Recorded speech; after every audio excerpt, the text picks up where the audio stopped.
আসুন ন্যূনতম জাতীয় ঐক্যমত্য রেখে সংস্কার প্রক্রিয়ার মধ্য দিয়ে একটি গণতান্ত্রিক নির্বাচনের মধ্য দিয়ে আমরা নতুন বাংলাদেশ, গণতান্ত্রিক রাজনৈতিক বন্দোবস্তের বাংলাদেশ প্রতিষ্ঠা করি। কিন্তু এই অভ্যুত্থান দ্রুতই আমাদের দেশের শ্রমিক, কৃষক, শ্রমজীবী, মেহনতি মানুষের অংশগ্রহণের মধ্য দিয়ে একটা জনতার উত্থানে পরিণত হয়েছে। অকাতরে প্রাণ দিয়েছে শ্রমিক এবং শ্রমজীবীরা। সংখ্যার দিকে যদি তাকান, সবচেয়ে বেশি প্রাণ দিয়েছেন শ্রমিক এবং শ্রমজীবী মানুষ। তাদের অধিকার কোথায়? খোদ সরকারি অফিসে বৈষম্যের নীতি আমরা দেখেছি। ওখানে আউটসোর্সিং কর্মচারী নেওয়া হচ্ছে। তৃতীয় চতুর্থ শ্রেণীর পদে এখন আর কোনো কর্মচারী নেওয়া হয় না, আউটসোর্সিং করা হয়। সেই আউটসোর্সিং কর্মচারীরা কি কর্মচারী না শ্রমিক, এই পরিচয় পর্যন্ত আজকে ঠিক হয় নাই। তারা কোনো শ্রম আইনের অধীনে আসে না। এই সরকারি অফিসে দৈনিক মজুরি ভিত্তিক শ্রমিক আছে, তারাও কি শ্রমিক না কর্মচারী তার কোনো সংজ্ঞা নাই, যার ফলে তারাও শ্রম আইনের মধ্যে আসে না। এদের না বেতন ঠিক মতো নির্দিষ্ট, কেননা ঠিকাদাররা এদের বেতন যা ঠিক করা আছে সেইটা তাদের কাছে পৌঁছায় না, যা ইচ্ছা তাই তাদেরকে দেয়। সবচেয়ে বড় কথা হচ্ছে কোনো ভাতা নাই, কিছু নাই, রাত দিন যত ঘন্টা কাজ করা, কোনো বোনাসের কোনো ব্যবস্থা নাই। মাতৃত্বকালীন ছুটিটাও পর্যন্ত ছিল না। গত 8 মাস আন্দোলন করে নতুন নীতিমালা এসছে, অন্তত তারা আমল নিয়েছেন, তার জন্য ধন্যবাদ জানাই। কিন্তু সেখানে মাতৃত্বকালীন ছুটি 45 দিনের। একই অফিসে থেকে কর্মকর্তারা 6 মাসের মাতৃত্বকালীন ছুটি পাবেন, আর আউটসোর্সিং কর্মচারী 45 দিনের পাবেন। দৈনিক মজুরি ভিত্তিকের জন্য কোনো ব্যবস্থাই নাই। সরকার কি এই বৈষম্য করতে পারে? তাহলে প্রফেসর ডক্টর মোহাম্মদ ইউনূস, আপনার কাছে পরিষ্কার করে বলি, আপনার যে বক্তব্য সেই বক্তব্য অনুযায়ী নীতি তৈরি হচ্ছে না। আপনি এই সব বিষয়ের দিকে আরো তীক্ষ্ণ নজর দেন। জনগণের যে অধিকারের প্রশ্ন, এটা দান খয়রাতের প্রশ্ন না। রাষ্ট্রের নাগরিক হিসাবে এটা অধিকার আর মর্যাদার প্রশ্ন। কাজে সরকারি অফিসেই যদি সেই অধিকার আর মর্যাদা লঙ্ঘিত হয়, প্রাইভেট সেক্টরে অন্যত্র কি হবে সেটা তো সহজেই অনুমেয়। আমরা পরিষ্কার করে বলতে চাই, বাংলাদেশে শ্রমিকদের জীবনে তাদের নিরাপদ কর্ম পরিবেশ, তাদের বাঁচার মতো, সম্মানজনকভাবে বাঁচার মতো মজুরি, ছুটি, মাতৃত্বকালীন ছুটি এবং তাদের ট্রেড ইউনিয়ন অধিকার, এই সব কিছু নিশ্চিত করতে হবে। শ্রম সংস্কার কমিশন যে সুপারিশ দিয়েছে তার ভিত্তিতে নতুন করে গণতান্ত্রিক শ্রম আইন করতে হবে।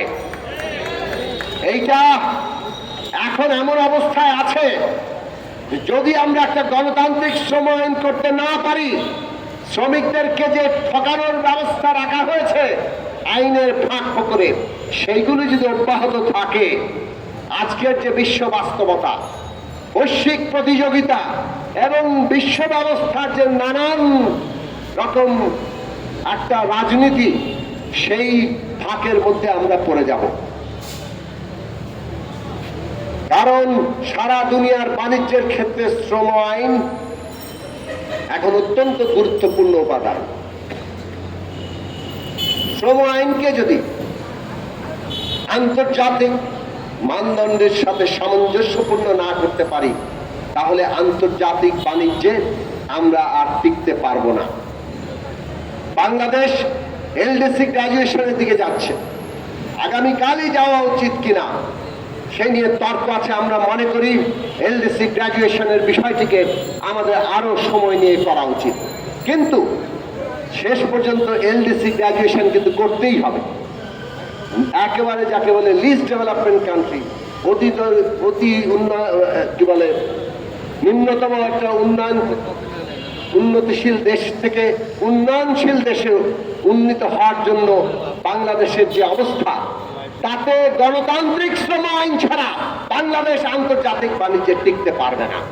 অতএব মালিক শ্রেণী সরকার সমস্ত পলিসি মেকারদের আমরা বলতে চাই, আজকে বাংলাদেশে যদি একটা বিরাট সম্ভাবনার জায়গা থেকে আমরা আমাদের পুরো রাষ্ট্র, আমাদের অধিকার, আমাদের মর্যাদার প্রশ্নগুলোকে নতুন করে না ভাবি, তাহলে এই বাংলাদেশের উন্নতি আমরা নিশ্চিত করতে পারবো না। শ্রমিকের অধিকার না দিয়ে বাংলাদেশ আর এক পাও এগোতে পারবে না। কাজেই আপনারা শ্রমিক ভাই বোনেরা ঐক্যবদ্ধ হন, নিজেদের এমন ঐক্য করে তুলুন যাতে সংগ্রামের মধ্য দিয়ে আমরা আমাদের দাবি দেওয়া আদায় করতে পারি। সংগ্রাম ছাড়া মনে রাখবেন কোন দাবি আদায় হবে না। এমনকি এত বড় অভ্যুত্থানের পরেও লড়াই ছাড়া কিন্তু দাবি আদায় হচ্ছে না। এইটা বারবার মনে রাখবেন। যতক্ষণ আমরা লড়াই করছি ততক্ষণ আমরা জীবন্ত আছি, ততক্ষণ আমাদের সামনে ভবিষ্যৎ আছে। আজকের বাংলাদেশ আমরা 5ই আগস্টের পর থেকে শুরু থেকে পরিষ্কার করে বলছিলাম যে আমরা ফ্যাসিস্ট সরকারের পতন ঘটিয়েছি, এখন ফ্যাসিবাদী ব্যবস্থাকে বিদায় করে একটা গণতান্ত্রিক রাজনৈতিক ব্যবস্থা, একটা নতুন গণতান্ত্রিক রাজনৈতিক বন্দোবস্ত আমাদের প্রতিষ্ঠা করতে হবে।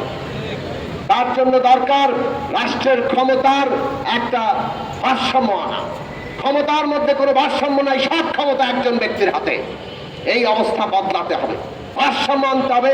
সেটা আনলেই জবাবদিহি তৈরি হবে। এই জন্য সংসদ, বিচার বিভাগ, রাষ্ট্রের নির্বাহী বিভাগ, সবগুলো প্রতিষ্ঠান কিভাবে একটার সাথে আরেকটার ভারসাম্য সৃষ্টি হবে সেই দিকে আমাদের যেতে হবে।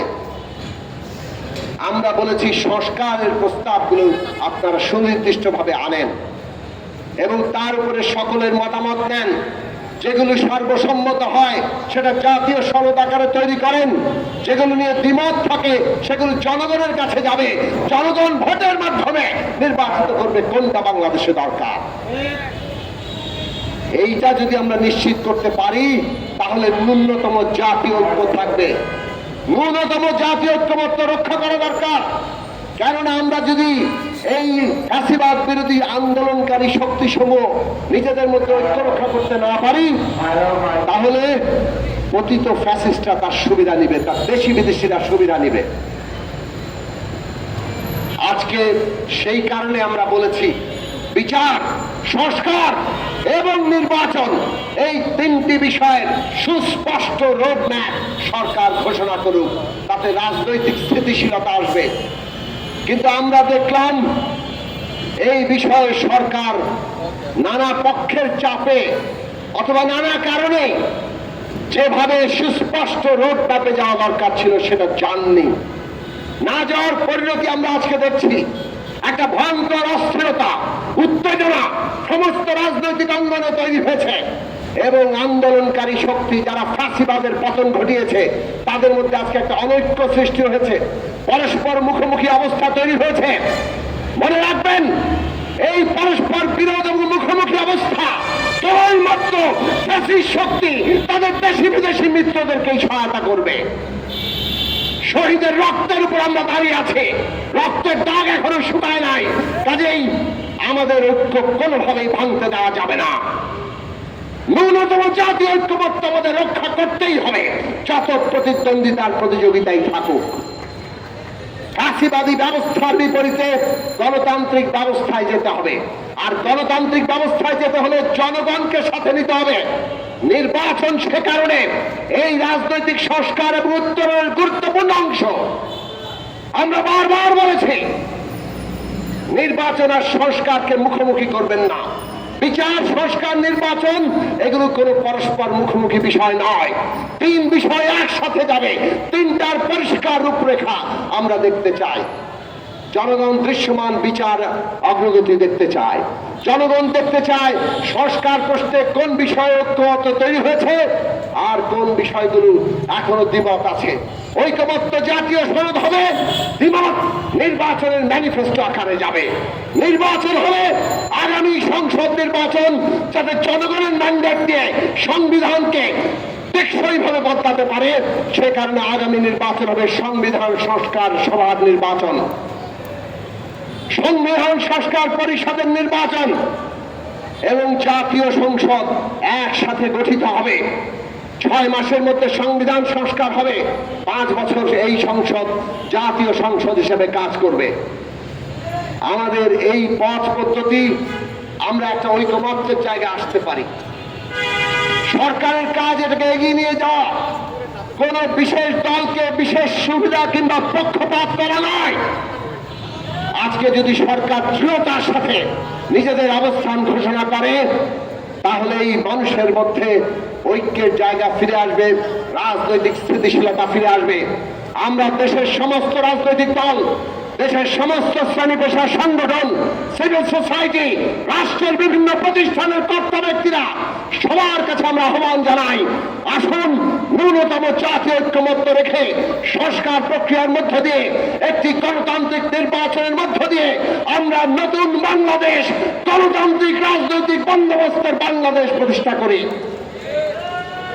এবং সেই প্রক্রিয়ায় দেশের শ্রমিক, কৃষক, মেহনতি সহ ছাত্র, যুব, নারী, দেশের সমস্ত জাতি, সমস্ত লিঙ্গীয় পরিচয়, ধর্মীয় পরিচয়ের মানুষ নাগরিক হিসেবে এই দেশে মর্যাদা নিয়ে এই সমস্ত প্রক্রিয়ার অংশীদার হবে, সেই রাজনীতির সূচনা করি।